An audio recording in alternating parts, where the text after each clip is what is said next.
네, 안녕하세요. 로열러더 투자전략가 러로쌤입니다. 2019년 9월 10일 화요일 퇴근길 시황 시작하도록 할게요. 자, 9월 만기일이 이제 바로 하루 앞으로 다가왔습니다. 내일이 만기일입니다. 원래 두 번째 목요일인데 추석 연휴 때문에 하루 밀려서 금요일이 됐어야 되는데 금요일까지 연휴죠. 그래서 내일이 됐습니다. 그래서 이 부분에 대해서는 만기일만 되면 불안감 조성하고 하시는 분들 많은데 제가 이거 꾸준히 언급드렸죠. 특히 8월 중순 하순 이쯤에는 저한테 좀 정신 나간 사람이라고 하시는 분이 있을 정도로 저를 잘 모르시는 분들이겠죠. 그런 분들이 있을 정도로 무슨 지금 이렇게 내려오는데 1500까지 안 가면 다행이지 무슨 2050포인트를 얘기하고 있냐고 당신 미쳤냐고 이런 사람도 있었을 정도입니다. 근데 결론적으로는 수급을 배신할 수 없다. 그래서 제가 맨날 수급이 미래다라고 말씀드리죠. 어떻게 분석된 건지 다시 한번 명확하게 알려드리고 지금 외국인이 최근에 뭐 8월에 엄청나게 매도했다라고 하는데 올해 외국인 총수급이랑 다 한번 봐드릴게요. 그러면은 여러분들이 제가 왜 그렇게 말씀을 드렸는지 이해를 다시 한번 하실 수 있을 겁니다. 자, 그리고 북미 실무협상 뭐 9월 하순경에 열릴 가능성이 지금 생겼죠. 북한에서 제의를 하고 미국에서 트럼프도 무슨 일이 있는지 보자 했으니까 이 부분 다 짚어드리고 가겠습니다. 영상이 길어질 수 있으니까 오늘은 빨리 넘어가도록 하겠습니다. 집중해 주십시오. 자, 스티브 무누신 재무장관, 미국의 재무장관이 뭐 미국의 경기 침체 가능성이 매우 낮다고 주장했는데 그냥 아직까지는 주장이죠. 국채금리 상태가 경기 침체라고 보기 어렵다. 이것도 그냥 주장이죠. 국채금리 같은 경우는 장단기 금리가 이렇게 역전되고 하는 상황이 좋은 시간이 절대 아니에요. 이거는 뭐 제가 엄청나게 신경 쓰지 않아도 됩니다라고 이렇게 말씀을 드렸지 긴장감은 저도 갖고 있습니다. 여러분들한테 이렇게 불안감 조성하기 싫어서 그럴 타이밍이 아니라고 생각하기에 말씀드린 거지 좋은 상황은 아니었던 거예요. 근데 뭐 스티브 무너신처럼 뭐 경기 침체 가능성이 낮고 국채금리 상태는 뭐 경기 침체라 보기 어렵다. 이런 거는 조금 너무 이제 미국을 방어하는 변호하는 식으로 가는 거죠. 미국의 이제 경제를 너무 낙관하는 거죠.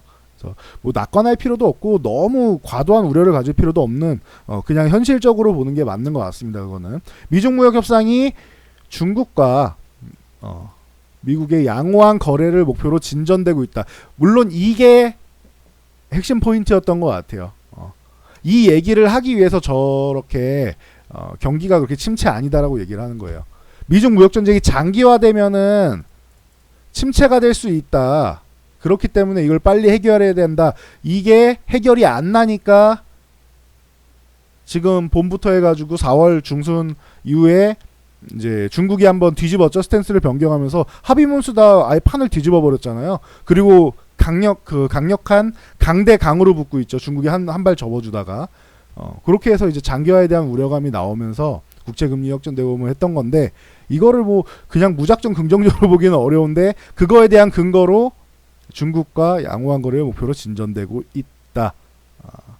특히 무역협상 담당자들 고위급 회담이죠. 이제 워싱턴으로 미국으로 이제 10월 초에 온다고 했어요. 10월 초에 방문하는 거는 긍정적이다라고 했는데 긍정적인 건 맞아요. 근데 그동안 부정적이었던 거는 불안감이 조성된 건 당연히 7월 말에 원래 베이징에서 열리던 거를 정치적 목적이 아니다 하고 상하이에서 했잖아요. 그러면은 8월 못해도 초중순에서 중순 정도는 8월 중순 정도는 워싱턴으로 가야 되는 거예요. 그동안처럼. 근데 이게 안 열리고 있었잖아요. 그러니까 8월 증시가 박살이 난 거죠. 좋을 수가 없었던 거죠. 이제 이해가 되시죠? 이게 중요한 거예요. 그러면서 9월에 관세 때린다고 하고 있고 중국이 보복 관세 때리고 그럼 미국이랑 중국이랑 강대강으로 붙으니까 강대강으로 붙으니까 이거 침체 시작되는 거 아니냐 오래 가면은 우려감이 나오는 게 당연한 거죠. 근데 이 부분에 대해서는 앞에 이렇게 얘기한 거는 뒤에 이제 우리는 협상하고 있다라는 걸 강조하기 위한 화법이 아닐까 생각합니다.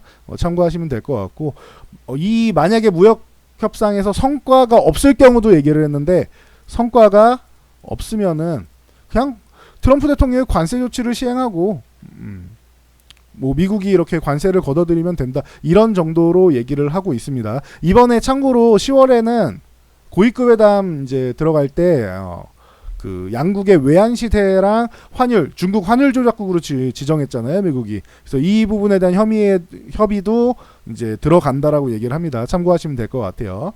그래서 조금 더 이제 뭐 디테일하게 협상이 진행되나라는 이런 호재로 받아들일 만한 인식이 되고 있습니다. 자, 뭐 노딜 브렉시트 영국 같은 경우는 노딜 브렉시트 우려감이 뭐 계속 나오는데 이거 노딜은 어렵다라고 계속 말씀드렸죠. 심지어 이제 뭐 집권당에서 자꾸 이렇게 야당으로 이탈해가지고 의석수가 이제 안 되지 않나 싶은 이 정도까지 넘어왔어요. 근데 이 존슨 총리가 본인이 계속 주장하는 게 10월 말 정해진 기간까지 무조건 브렉시트 하겠다. 라는 게 이게 본인이 내거는 거예요. 그리고 아일랜드한테는 국경 문제 합의하자 이렇게 내밀고 있단 말이에요. 그럼 이게 말이 안 맞는 거예요. 뭐가 말이 안 맞는 거냐면은 자, 영국 같은 경우는 본인들은 이제 아무 책임 없이 그냥 나가고 싶어요. 그러니까 무질서하게 난폭운전을 하고 나가는 거예요. EU에서. 그렇게 나가는데 아일랜드에다가는 자기네랑 손잡고 이제 북아일랜드랑 국경 지금 연결돼 있는 부분 왔다 갔다 하는 거 자유롭게 왔다 갔다 하는 거 그대로 유지하자. 이거는 EU랑 협의하는 안에 있는 건데 EU랑 무역 협정하는 부분에 이제 제시가 있는 건데 이거를 아일랜드랑 개별적으로 한다? 쉽지 않을 것 같아요, 이거는. 그러면 결론적으로 강력하게 노딜을 외치다가 의석수 안 되고 하니까 살짝 양보해서 아일랜드 정도 이렇게 해서 본인들이 양보하고 조금 양보하는 정도, 많은 양보가 아닌 조금 양보하는 정도로 브렉시트를 하고 싶어하는 게 아니냐라고 생각할 수 있습니다. 이거를 EU가 어떻게 받아들이냐 차이겠죠. EU는 이렇게 영국이 조금 양보하는 정도로 이제 만족을 못하니까 이거를 허가하지 않고 노딜보다 낫다라고 생각할지 아니면은 허가하지 않고 브렉시트를 이제 못하게 하는 상황이 나올지 요거는 봐야 되는데 이거 녹록치 않을 것 같아요. 그래서 제가 조금 더 지켜보자라고 말씀드린 거 상황이 확실하게 돌아가는 게 아무것도 없어요, 지금 영국 같은 경우는. 그래서 저기는 아직까지 불확실성인데 적어도 노딜 쪽으로 가지는 않을 거다라고 계속 말씀드리는 겁니다. 그래서 뭐 최대한 쉽게 설명해 드리려고 했는데 이게 이해가 되실지 모르겠네요. 이건 나중에 이해가 잘 안 되신다 하시는 분들은 댓글을 좀 달아주시면은 나중에 따로 하나를 빼가지고 만들어 드릴게요. 영국에 관련된 거는. 그래서 보시면 될 것 같고, 그래서 뭐 글로벌 증시 같은 경우는 이제 홍콩 쪽 같은 경우 시위는 확산되지만 어쨌든 송환법이나 기본적인 거는 해결해 나가려는 모습을 보이고 있잖아요. 그리고 중요한 거 중국에서 군사력 투입이 되지 않고 있다. 이것만 해도 군사력 투입만 안 되면은 홍콩은 신경 안 써도 된다라고 했죠. 그래서 큰 악재들이 하나씩 해소가 되고 있다. 불확실성이 해소가 되고 있다 정도로 보시면 됩니다. 다우지수는 만약 이렇게 조금 조정받아도 이상할 거 없다라고 계속 말씀드리고 있으니까 그냥 올라가면 다우지수 강하구나 생각하시고 조정받으면은 역시 조정받을 자리는 조정받고 가는구나 하고 뭐 겸허하게 생각하시면 돼요. 최근에 워낙 강했으니까 쉬었다 가는 것도 괜찮아요. 21선 저기 아직도 저 26,100포인트에 있잖아요. 그래서 좀 쿨하게 보시면 좋을 것 같아요. 미증시 같은 경우. 나스닥도 마찬가지입니다. 나스닥 같은 경우는 지금 쉬고 있죠. 실제로 쉬고 있는데 엄청 하락으로 밀리면서 쉬는 게 아니고 이것도 옆으로 횡보하면서 쉬고 있잖아요. 그럼 나스닥도 다우만큼 이렇게 올라가면서 쉬는 건 아니더라도 그 정도 강하진 않더라도 충분히 횡보하면서 쉬는 것만 해도 강한 거다라고 보시면 될 것 같습니다. 중요한 건 우리나라 증시인데 제가 뭐 이슈를 뭐 조금 중요하다 싶어가지고 계속 언급을 드렸어요. 자, 우리나라 증시 어때요? 코스피 계속 올라오죠. 야금야금 올라오죠. 어제 61선 맞고 밀렸는데 오늘 61선 뭐 걸쳐놨어요. 살짝 돌파하긴 했는데 걸쳐놨다고 볼게요. 그 61선은 2030포인트 아래 있어요. 2029.35포인트고 지금 그 우리나라 증시 뭐 코스피 지수는 2032.08이니까 살짝 넘어가는 있죠. 그래서 여기서 내일 한번 이렇게 헤딩만 해도 2050이잖아요. 1%도 안 남았어요, 이제는 1%도 안 남았어요. 그러면 만약에 2050포인트를 못 가도 저를 욕하실 분은 없겠죠. 이런 어려운 구간에서 1800 왔다 갔다 하는 그런 구간, 1900 초반 이런 구간에서 2050포인트를 수급 동향을 보고 말씀드린 뭐 몇 안 되는 사람이지 않을까 싶습니다. 제 주변에는 이렇게 말하는 사람을 본 적이 없는데 제가 모르는 분야에 또 있을 수 있으니까 몇 안 되는 사람이 아닌가 싶습니다. 적어도 기간도 정확했죠. 9월 선물 옵션 만기일까지. 이거에 대해서 근거를 알려드리면은 계속 말씀드린 게 제가 선물 수급을 언급드렸어요. 기억나시죠? 자 보세요. 자 오늘 5천 계약 정도 다시 한번 담았습니다. 외국인이. 그리고 연기금 같은 경우가 오늘 매수를 하면서 뭐 개인 투자 자금을 좀 이제 기관 쪽에서 좀 흡수했다. 코스피는 그렇게 보시면 되고, 대신 개인은 코스닥을 그냥 뭐 1,000억이나 매수하면서 쓸어 담고 있다 정도로 보시면 됩니다. 지금 중요한 거는 내일 선물 옵션 만기일이니까 선물과 옵션 쪽을 볼 수 있는데, 장중에는 이렇지 않았어요. 장 마감에 그냥 쭉 끌어올린 거예요. 장 마감까지만 해도 외국인들 선물 매수량 거의 없었습니다. 막판에 그냥 거의 5천 계약 가까이를 보시면은 막판에 장 마감에 올라갔죠. 그러니까 우리나라 증시 마감하고 나서 그리고 나서 이제 선물 이제 마감 시간 쪽에 들어간 겁니다. 선물은 15분 더해요. 장이 우리나라가 3시 30분에 마감하면은 선물은 3시 35분에 동시호가들 3시 45분에 끝납니다. 항상 15분 더 한다. 기존에 3시까지였을 때도 3시 15분이었으니까 15분 더 한다라고 보시면 됩니다. 선물 시장은. 그래서 마지막에 이렇게 끌어올렸는데, 와 이러면 또 내일 기대되잖아요. 우리 마음이. 만약에 미국장이 조금 밀려서 끝나도 시초가가 좋진 않더라도 1% 정도 되는 정도는 한 번 정도 치고 쳐주고, 올라타면 제일 좋고, 올라타지 못해도 이제 수급 포지션을 청산할 정도의 구간은 만들지 않을까 싶다. 이게 무슨 소리냐? 내일 선물과 옵션 동시에 만기가 됩니다. 근데 제가 계속 근거로 말씀드렸던 게 선물 매수량이 엄청나다라고 말씀을 드렸었죠. 그리고 최근에 옵션 같은 경우는 콜옵션은 그렇게 썩 좋지는 않고 풋옵션이 매수가 많아서 옵션 동향이 아주 좋은 건 아닌데, 이거는 제가 볼 때 선물 매수량이 많기 때문에, 선물 매수량이라는 거는, 선물 매수가 많다는 거는 상승 포지션이 굉장히 많다라는 뜻이에요. 그러니까 혹시나 돌바락질에서 밀릴 수도 있는 거잖아요. 외국인이 틀렸을 수도 있잖아요. 그럼 이거에 대비해서 보험으로 하락 포지션에다가 들어온 게 이제 옵션이다라고 말씀을 드렸어요. 요렇게 생각하시면 돼요. 선물이라는 큰 물량을 상승 베팅을 했고, 옵션이라는 조그마한 물량으로 하락 베팅을 해서 혹시나 밀리면은 이걸로 보험을 들고, 올라가면 그냥 이건 버려도 그만, 이 정도로 생각하시면 돼요. 우리가 보험료 낼 때 안 아프면은 그냥 이거는 이제 버리는 돈인데, 아프게 되면은 굉장한 이제 우리한테 돌아오는 이제 보상금이 있는 거잖아요. 그런 개념으로 생각하시면 되는 거예요. 그래서 풋옵션 보면은 매수 금액이 꽤 되죠. 매수 금액이 꽤 되고, 이게 하락 포지션인데 이거보다 더 큰 물량, 선물 같은 경우가 저는 살면서 이 정도 규모를 거의 본 적이 없는 것 같은데 라고 계속 말씀을 드렸죠. 보시면은 6월 만기일부터 보면은 지금 몇 계약이에요? 거의 6만 계약 가까이 다시 복구됐죠. 5만 계약 정도까지 밀렸었는데 5만 계약 이하로도 밀렸었는데 다시 5만 7천 계약까지 올라왔습니다. 그래서 지금 상황 같은 경우에는 위쪽 상방 포지션을 엄청나게 선물로 구축을 해놓고 하방 포지션을 구축해놨는데, 이것도 또 재밌는 게 제가 만기일 때마다 이렇게 포지션을 보여드려요. 숫자가 이렇게 막 많으니까 뭐 아유 이렇게 머리 아파 정신없어 이렇게 생각하실 수도 있는데, 요거만 보여드릴게요. 지금 현재 2040포인트, 그러니까 그 코스피 200 지수로 따지는 거니까 지금 268.76이란 말이에요. 코스피 200이. 그럼 조금만 올라가면은 270이 된단 말이죠. 조금만 올라가면은. 그러면은 이 구간에 보면 외국인 포지션만 볼게요. 딱 잘라서 외국인이 이 270포인트 정도 되는 구간에다가 옵션 매수를 쌓아놨죠. 이 콜옵션이라는 거는 매수가 들어오면 상승할 때 수익이 나는 포지션입니다. 좀 급격하게 상승할수록 더 좋아요. 시간 가치 때문에.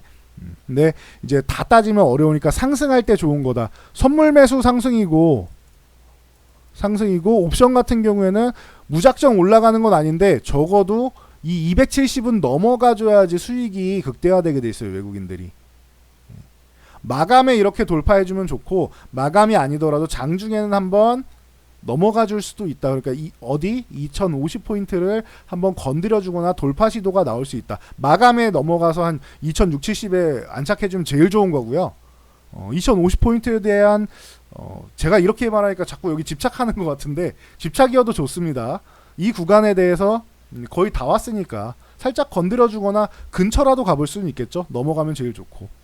그래서 포지션 같은 경우가 제가 매월 보여드리니까 이제 좀 익숙해지신 분들 계실 거예요. 보시면은 267에서 270에 상승 포지션이 쌓여있다. 이 구간을 한번 청산하는 걸 만들려면은 2050포인트는 넘어갔다 와야 된다. 이게 제가 주장하는 논리입니다. 그리고 요 하락 포지션이 더 크지 않나요? 맞습니다. 하락 포지션이 더 큰데 이건 옵션만 따졌을 경우고 선물까지 따지면 선물이 어마어마한, 지금 아까 57,000 계약이었잖아요. 제가 이렇게 말씀드렸죠.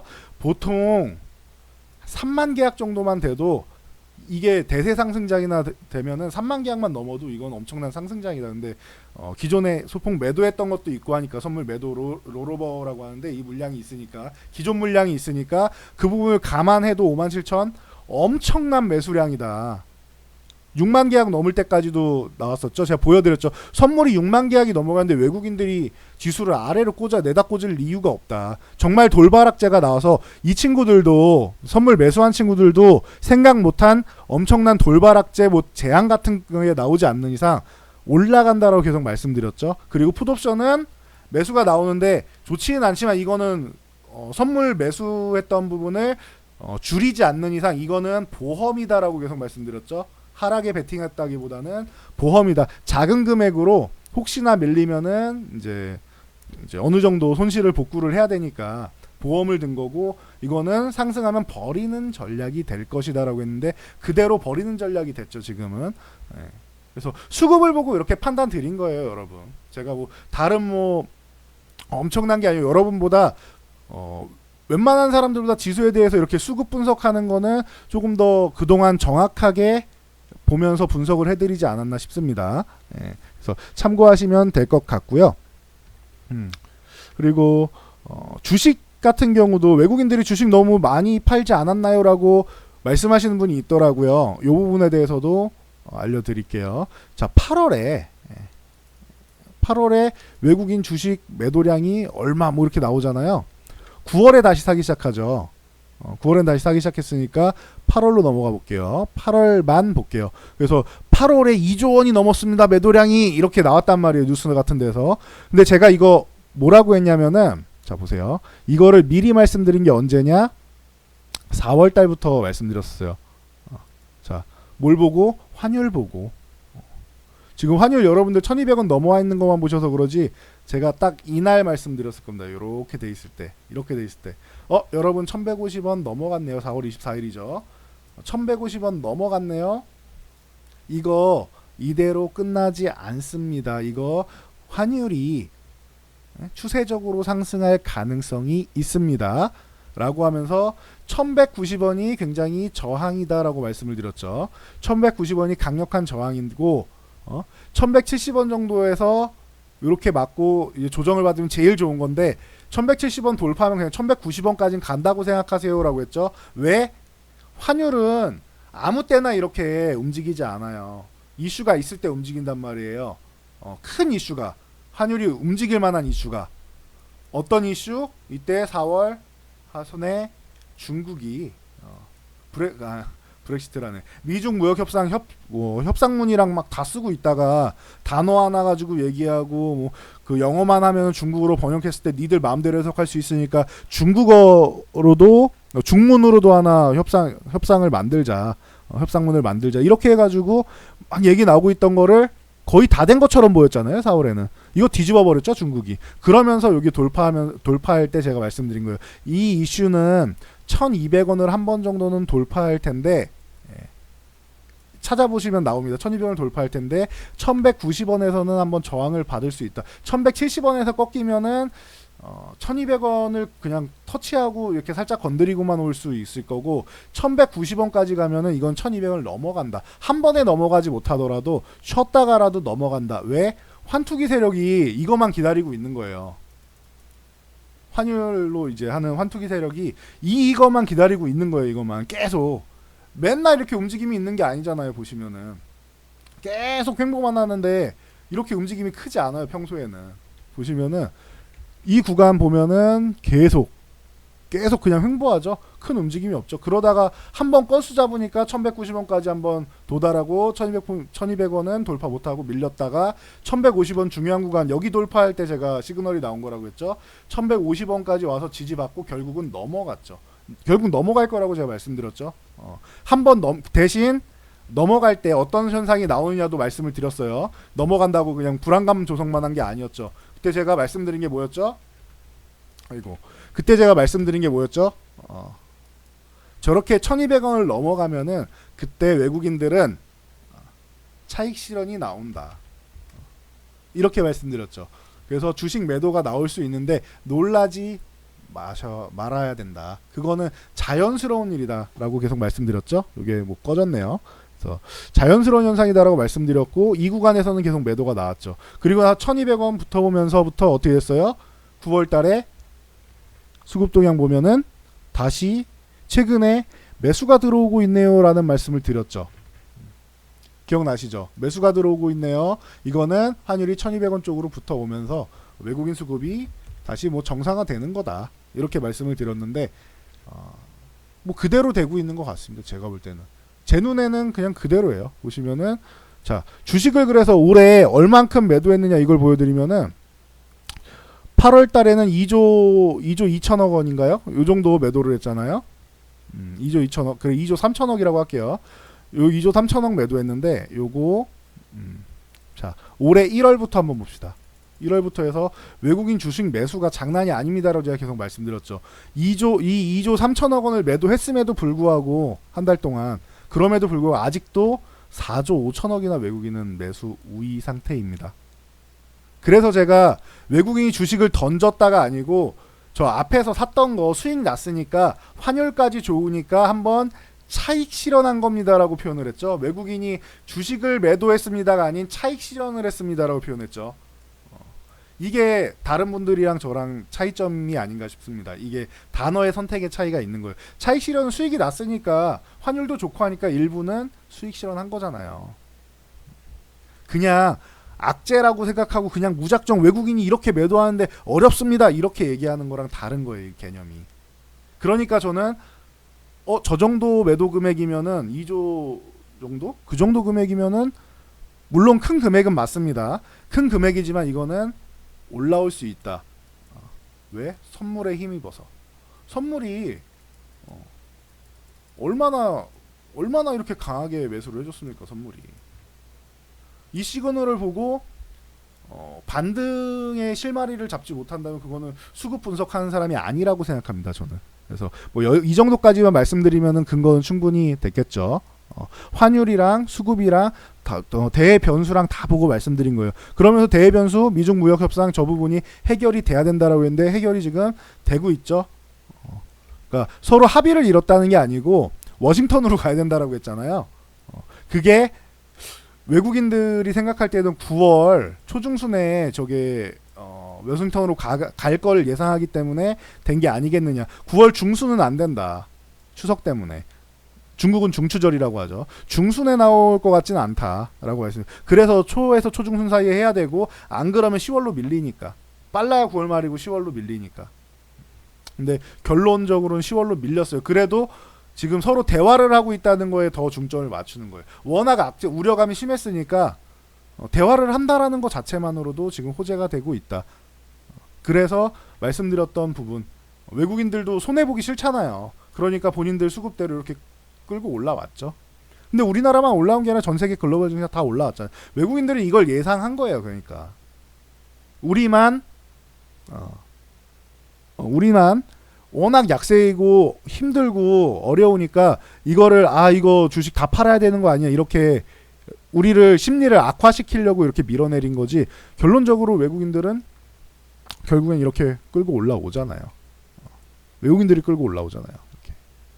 그래서 이 정도까지 말씀드리면 될 것 같습니다. 그리고 이 구간에서 또 좋은 시그널 중 하나 연기금이 들어온다라고 말씀드렸죠. 연기금은 급등주 이런 걸 원한 게 아니다. 가치주를 원한다라고 했죠. 가치주 배당 성향 좋고 배당 성향 좋고 지금 기업의 가치보다 싸게 나와 있는 종목들을 쓸어 담는다. 패시브 자금이다라고 꾸준히 언급드렸죠. 오늘도 연기금이 그래서 아까 말씀드렸죠. 1,000억 이상 매수를 하면서 이 부분을 많이 받아갔습니다라고 말씀드렸죠. 제가 지금까지 계속 말씀드렸던 부분에 근거를 꾸준히 언급드렸고 그 근거가 약간 빈약해 보인다고 해도 그래서 처음에는 의심이라고 했죠. 저는 이렇게 의심이 갑니다. 왜? 근거가 약간 빈약할 수 있으니까. 왜냐하면은 미중 무역 협상 같은 경우가 워싱턴에서 이루어진다라는 게 발표가 나지 않았어요. 근데 이게 나올 가능성이 있다라고 말씀을 계속 드렸죠. 그러니까 나올 때까지는 의심이라고 했어요. 브렉시트 같은 경우는 뭐 당장 문제가 아니죠. 10월 말까지잖아요. 그리고 노딜만 아니면 된다라고 말씀드렸고 홍콩 같은 경우도 군사력 대입만 아니면은 괜찮다라고 말씀드렸죠. 그 글로벌 이제 큰 이슈들이었잖아요. 이게 그러면은 군사력 투입 안 했으니까 이건 해결. 노딜 아니니까 해결. 해결은 아니죠. 이제 큰 악재에서 조금 작은 악재나 아직까지 우려감이 작아졌거나 요 정도로. 그리고 미중 무역 협상 요 부분도 어느 정도 해결. 이렇게 되는 거예요. 순차적으로 이렇게 오면서 의심이 이제 확신으로 바뀌면서 여러분 이거 됐습니다. 라고 계속 언급을 드리잖아요. 의심에서 이제는 거의 확정적이라고 하긴 좀 그렇다. 의심 단계에서 저는 이제 가능성이 높아진다 이런 말씀을 드렸죠. 이렇게 확신이라기보다는. 그리고 나서 이제 최근에는 제가 이때 이렇게 미쳤다는 소리를 들었지만 결국에는 수급은 미래를 보는 척도가 될 수 있다라는 거를 계속 보여드리고 있죠. 매달 이거를 설명해드리고 보여드리고 있잖아요. 여러분들도 이런 걸 좀 배우시면 좋을 것 같아요. 제가 볼 때는. 그러면은 주식시장에서 외국인들의 이제 생각만 심리만 좀 읽어도 여러분들이 너무 공포스러워하지 않을 수 있다는 거. 물론 종목 밀어내리니까 당연히 답답하고 화나고 짜증나고 이해합니다. 그거는.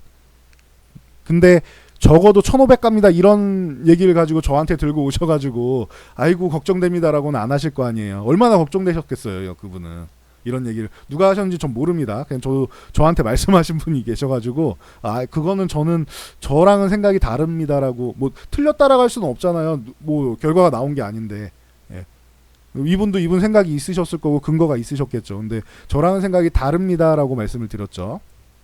저는 이렇게 생각하지 않는다고. 그 근거로 수급을 말씀드렸고 저 변수들은 다 불확실성이죠.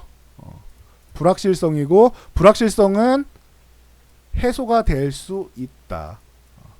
그리고 불확실성이 그냥 악재로 반영이 돼도 그 악재가 한번 반영돼서 출렁이고 나면 다시 올라올 수 있다라는 말씀도 드렸죠. 그래서 혹시나 만에 하나 여기서 돌발 악재가 나와서 한번 출렁거려도 이거는 신용물량 털기 위한 출렁거림일 가능성이 높고 반등이 나올 것이다라고 말씀을 드렸었죠. 이거는 최악의 상황도 저도 가정을 하고 말씀을 드리는 거예요. 무조건 올라간다 한 방향만 볼 수는 없어요. 긍정적인 신호, 부정적인 신호 다 분석해서 긍정이 조금 더 확률이 높아지기 때문에 의심갑니다라고 말씀을 드리는 겁니다. 참고하시면 될 것 같아요. 네. 그래서 요 정도까지 말씀드리면 될 것 같고 코스피는 이제는 올라가면 좋고 쉬어도 되는 그런 구간까지 왔다라고 계속 말씀드리고 있습니다. 얘가 와야죠. 근데 이제 얘가 올라와야지. 코스닥이 630 돌파 시도가 나온 다음에 이탈했는데 그나마 다행인 게 강하게 이렇게 확 밀어내린 건 아니라서 그나마 다행인 것 같아요. 그리고 21선은 이렇게 천천히 내려오는 사이에 이렇게 올라오고 있죠. 그러면은 적어도 요 앞에 음봉이었던 장대 음봉이었던 이게 615 전후 될 거예요. 이게 615 정도 될 텐데 이 구간을 이탈하지는 않고 이 구간을 지켜주는 모습으로 갈 가능성이 있어 보입니다. 그러면은 여기서 바운딩하고 21선 따라 올라오겠죠. 바운딩에서 630 넘어가서 61선 한번 건드리고 이게 아쉽다고 했죠. 밀려도 되는데 61선 건드리고 밀렸으면 좀 더 좋았을 텐데 한 번에 돌파하면 좋을 텐데 한 번에 돌파할 수 있을지 모르겠어요. 뭐 그러면 한 번 아니더라도 맞고 밀렸다가 다시 한번 돌파 시도는 나오겠죠. 그래서 코스닥이 좀 올라왔으면 좋겠습니다. 여러분들이 코스닥 하시는 분들도 많고 하니까 코스피는 지금 제가 볼 때는 순환매 기다리고 있다라고 했는데 순환매 같은 부분도 아무도 얘기 안 할 때 말씀드렸죠. 주도주는 IT가 될 가능성이 높다라고 말씀드렸고 하이닉스 이미 넘어가 있고 좀 이따 보여드리면 되죠. 삼성전자도 저항에 근접해 있고 IT가 주도주 가능성이 높다.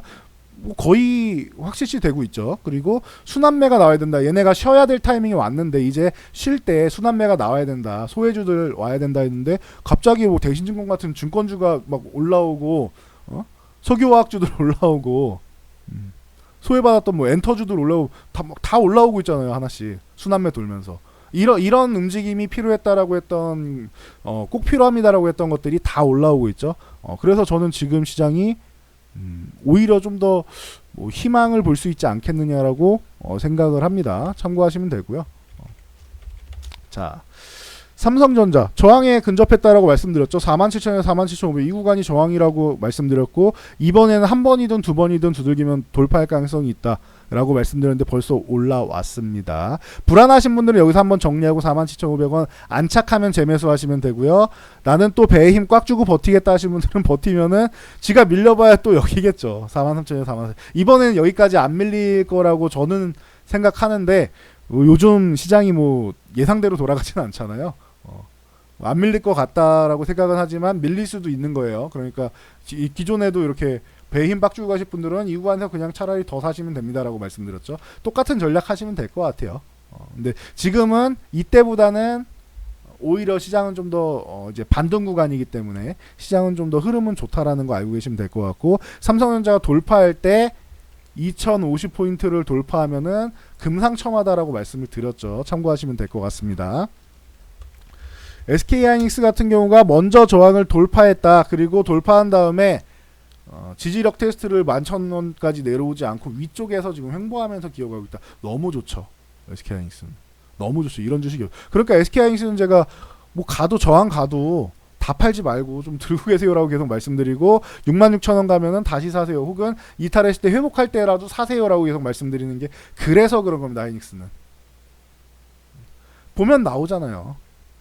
과거에도 IT가 주도주로 갈 때 삼성전자가 워낙 그 규모가 크니까 쭉 끌고 올라가는 건 맞지만 거의 선행지표식으로 올라간 게 하이닉스예요. 그리고 중간중간에 삼성전자 이렇게 꾸준하게 버틸 때 하이닉스는 대신 선행지표로 이렇게 올라온 만큼 조정도 한 번씩 깊게 받았었어요. 근데 지금은 어떨지 모르겠어요. 봐야 될 것 같아요. 근데 과거에는 특히 그 반도체 치킨 게임 시절 있죠. 10년도 전후 해가지고는 뭐만 있으면 하이닉스가 이렇게 재정이 좋은 상태가 아니었으니까 뭐만 있으면 유상증자해갖고 올라가면 유상증자를 한번 밀리고 올라가면 유상증자를 한번 밀리고 이런 식으로 많이 했었어요. 자금 조달하면서. 근데 지금은 뭐 증자할 기업이 아니잖아요. 워낙 돈을 잘 벌고 있으니까 하이닉스 같은 경우 뭐 기대감이 뭐 충분히 있는 것 같습니다. 그래도 81,000원 이탈할 때는 한번 잘랐다가 회복할 때 혹은 밀렸을 때 그 정도 대응 정도만 해주시면 될 것 같아요.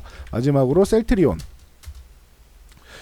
같은 경우는 16만원 돌파하면은 괜찮습니다. 좀 쉬어도 됩니다라고 했는데 심지어 쉬는 것도 옆으로 횡보하면서 쉬고 있죠. 제가 굉장히 좋아하죠. 보통 조정받을 때 올라간 다음에 밑으로 가격 조정을 받으면서 이렇게 올라오는데 상승한 다음에 옆으로 누워가지고 횡보 조정하는 종목들을 저는 참 좋아한다고 해서 셀트리온이 아직까지는 옆으로 누워서 기어가고 있어요. 그래서 뭐 양호하고 좋은 것 같습니다. 현재는. 그래서 뭐 이런 부분에 대해서 여러분들이 저와 같은 생각을 갖고 계신다면은 전체적으로 시총 상위에 있는 종목들이 이렇게 나쁘지가 않구나. 그리고 제가 어제 엔터주, 게임주 이런 쪽 말씀드렸죠. 이게 올라오는 게 경기가 지금 그렇게 좋지는 않잖아요. 경기가 좋지 않을 때 어디 놀러 가지 않으니까 좀 뭐 멀리 갈 거 조금 가까운 데로 가고 100만 원 쓸 거 뭐 50만 원만 쓰고 이렇게 좀 아끼잖아요. 아끼면서 집에 있으니까 집에 있으면은 엔터 뭐 TV 보고 뭐 여러 가지 요즘에 뭐 넷플릭스도 보고 여러 가지 보잖아요. 그러면은 엔터주들이 이런 부분에서 좀 강세를 보일 수 있고 뭐 영화 같은 경우도 그렇고 그리고 게임주 같은 경우도 아무것도 할 거 없으면은 돈 크게 안 들이고도 할 수 있잖아요. 집에 누워가지고 핸드폰 게임도 되고 뭐 PC 게임도 되고 뭐 이런 콘솔 게임도 되고 많잖아요. 그래서 엔터 게임주 같은 경우를 계속 지켜보고 있던 게 그래서 그런 것도 있습니다. 반등이 나와야 되는 종목들이라서 그쪽 섹터들이 반등이 꼭 나와야 돼서 지켜보는 겁니다. 그리고 뭐 석유화학주 같은 경우들도 이제 뭐 양호해지고 있고 뭐 롯데케미칼 이런 종목들 올라오고 있죠. 60일선 돌파해서 지금 양봉하나 횡보 양봉하나 이렇게 나왔죠. 너무 좋아요. 심지어 거래량도 이렇게 붙여줬습니다. 석유화학주 대장하면은 석화주 대장하면은 롯데케미칼 그리고 대한유화 제가 뭐 롯데케미칼하고 같이 좋아한다라고 항상 말씀드리는데 이 종목도 오늘 최근에 거래량 올라올 때마다 계속 터지고 있고 심지어 오늘은 갭으로도 한번 띄워주고 아주 좋은 것 같아요. 최근 움직임들이 이런 쪽이. 그러니까 그동안 소외받았던 이런 섹터들이 다 올라오기 시작하잖아요. 그래서 제가 원하는 순환매가 나온다라고도 말씀드렸죠. 이런 거를 여러분들이 좀 익히고 배워가시면은 다음에 또 이거 주시장은 항상 상승과 하락이 반복을 하잖아요. 다음에 또 이런 하락을 하면서 공포감이 있는 구간 있죠. 그냥 조금 밀리는 적당한 조정 이런 거 말고 진짜 공포에 떨 만큼 오죽 불안하면은 1500이라는 1500포인트 간다라는 말씀도 하시는 분이 있고 이거를 믿고 저한테 질문하시는 분이 있겠어요. 그분들이 뭐 잘했다 잘못했다가 아니에요. 시장이 그 정도로 공포스러웠다라는 거를 말씀드리고 싶은 거예요. 저는 뭐 제가 이 2050까지 올라간 게 맞았다고 좋아하고 이런 사람도 아니고 그냥 공부를 여러분들이 이렇게 꾸준히 하시면은 수급 분석이나 이런 시장의 흐름에 대해서 조금 알아가시면은 이게 다음에는 여러분이 큰 돈을 벌 수 있는 이번에 만약에 놓쳤다고 해도 큰 돈을 벌 수 있는 기회들이 굉장히 많이 있습니다. 주식시장은. 그래서 이거를 이런 흐름을 보는 법 있죠. 흐름을 보는 법, 순서를 보는 법, 순환매가 나와야 됩니다. 이런 게 순서잖아요. 주식시장에서. 흐름이 반등이 나올 때 순서가 어떻게 되는지 이런 거를 저한테 배워가시면은 굉장히 도움이 많이 되실 것 같아요. 그래서 참고하시면 될 것 같습니다. 그래서 제가 항상 뭐 종목 뭐 받고 이런 거보다는 교육 쪽에다가 투자를 많이 하세요라고 제가 말씀을 드리죠. 시장 보는 것 그리고 이런 그 기업의 내재 가치, 시장의 내재 가치 이런 부분, 경제 흐름 이런 부분을 이제 기본적 분석으로 보는 방법 그리고 기술적 분석 같은 경우는 제가 캔들 차트부터 아예 기초부터 지금 강의를 해드리고 있죠. 그래서 뭐 캔들 차트 끝나고 지금 지지 저항을 앞두고 있는데 요거 같은 경우는 캔들은 사실 한 개의 캔들, 두 개의 캔들의 신뢰도가 저는 좀 낮다고 생각해서 종목을 이제 찾진 않는데 샛별형 찾아가는 거 다들 보셨죠? 그러면은 앞으로 지지와 저항 가는 거는 제가 계속 종목들을 업데이트를 해드리겠죠. 근데 요렇게 찾아가는 종목을 찾아가는 과정 샛별형 때처럼 해드리는 거는 예시를 보여드린 거고 이거는 유료 강의니까 그거는 이제 문의를 하시면 될 것 같습니다. 참고하시면 될 것 같아요. 대신 기본 강의는 다 올려드릴 거예요. 종목을 여러분들이 직접 찾느냐 같이 저하고 같이 찾으면서 시간을 단축하느냐 그 차이일 것 같습니다. 그래서 보시면 되고 또 마지막으로 포트폴리오 진단해드리고 있죠. 보시면은 자, 제 영상이 이렇게 나오고 있으면은 영상 아래 이렇게 본문이 있다. 본문 첫 번째에 포트폴리오 진단 신청 있어요. 요거 터치하시면 됩니다. PC에서. 만약에 모바일에서 이 본문이 안 보인다 하시는 분들 요 제목 있죠. 제목을 터치하시면은 이렇게 본문이 열려요. 그러면 첫 번째 거 클릭해가지고 터치해서 이 링크 터치하시면 설문지 있으니까 여기에 쭉 양식대로 적어주시면 됩니다. 그러면은 포트폴리오 진단과 제가 또 상담도 간단히 해드리니까 참고하시면 될 것 같습니다. 자, 여기까지 하고 물러가도록 할게요. 자, 오늘은 영상이 좀 길어졌는데 그만큼 알찬 내용을 꽉꽉 눌러 담았으니까 도움이 많이 되실 거라 생각합니다. 실제로 진짜로 도움이 됐다고 생각하시는 분들은 요 하단에 있는 좋아요 그리고 구독 그리고 알람 댓글 설정까지 해주시면은 감사드리겠습니다. 댓글 같은 경우 잘 모른다고 하시는 분들인데 모바일에서도 PC는 이렇게 밑으로 내리면 있고요. 댓글 추가 터치하시면 되고요. 모바일은 요 밑에 이렇게 리스트가 쭉 있을 거예요. 플레이리스트가 영상들이 맨 밑으로 내리세요. 그럼 여기 또 맨 밑에 댓글 다는 란이 있어요. 이거 터치해가지고 숫자 333 뭐 3 이렇게 하나 적어주시면은 아 영상 잘 봤습니다라는 표시예요. 이 숫자 3 남겨주시는 분들 있죠. 여기 보면은 저희 쪽에 감사합니다 이런 거 사이에 이렇게 3 남겨주시는 분들은 이제 감사합니다라는 걸 그냥 이렇게 표현하시는 거예요. 이렇게 쉽게 편하게 터치하는 거 뭐 귀찮고 어려우신 분들 있잖아요. 타자가 다 빠른 건 아니니까 이렇게 표시해 주시면 감사드리겠습니다. 전 여기까지 하고 물러가도록 하겠습니다. 편안한 밤 되시고요. 성공 투자하시기 바랍니다.